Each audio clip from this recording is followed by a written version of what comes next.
What's up, coffee lovers? Today we are going to be making a Bananas Foster's cappuccino. And we're going to start by making the simple syrup, which is really easy. You just take a few ripe bananas, cut them up, and you're going to mash them. You kind of want this consistency. You don't want it too mushy, but that's about perfect. For this mix, what we're going to do is we're going to make a simple syrup with the bananas.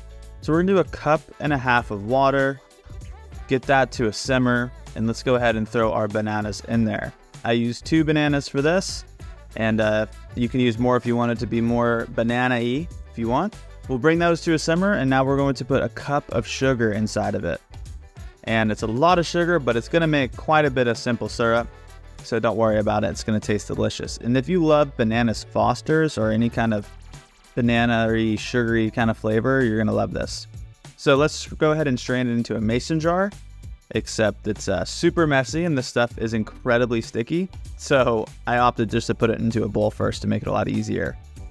And now once you're straining it, you can take your spatula or whatever and start kind of pressing to get the most liquid out of it and kind of squeeze a lot of that banana through the strainer to keep that flavor. And now we'll put it into the mason jar. So the next part of this is going to be using the Flair Pro 2 to pull a shot of espresso to make our typical cappuccino. And now we're going to put everything into the grinder. Every last bean counts. And if you're using a hand grinder like me, you could maybe at least pretend to be happy doing it. My face here is like, I'm not enjoying this at all. My forearms are burning. I think everybody who has a hand grinder knows exactly the feeling. And now let's go ahead and dry off our preheated bottomless portafilter. And we're gonna just simply put all the coffee in like normal. This part of the process is going to be exactly the same as making espresso with any kind of Flair device.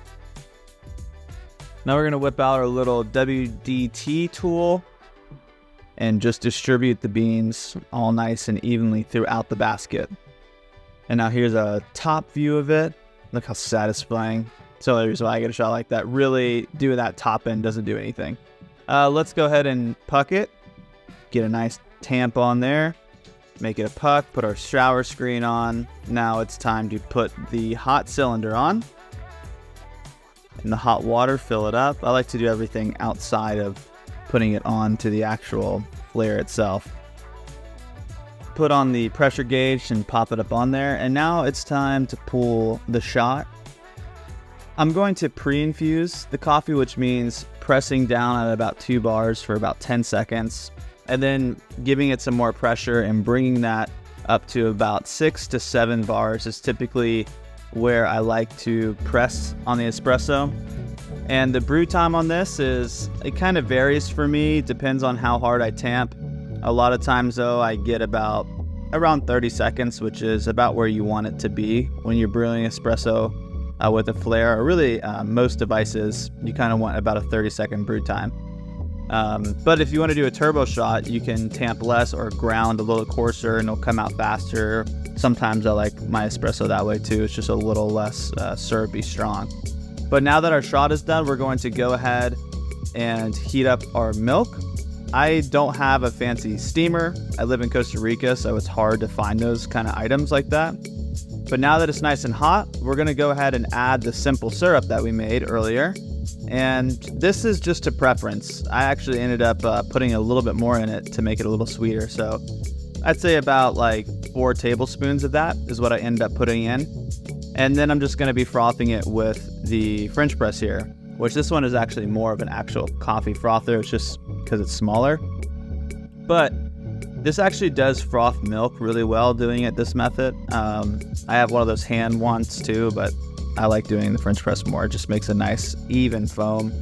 Give it about 30 to 50 quick in the middle stamps, and here's my attempt at some latte art. But you know, actually I'm really just an abstract artist. And now I'm going to shut up because I'm going to tell you my reaction of how delicious this coffee is. Okay, it's time to try this. This thing looks so good. I'm seated. You want to come sit next to me? Come sit next to me so you can watch it with me. And you can be on the video. Come on. Okay, so time to try this banana cappuccino simple syrup mix. Can I see? Can I see? Yeah, look at it. But this has caffeine in it. Smells delicious. Can I smell it? Yes, you can smell it. It smells like sugar. It smells like sugar.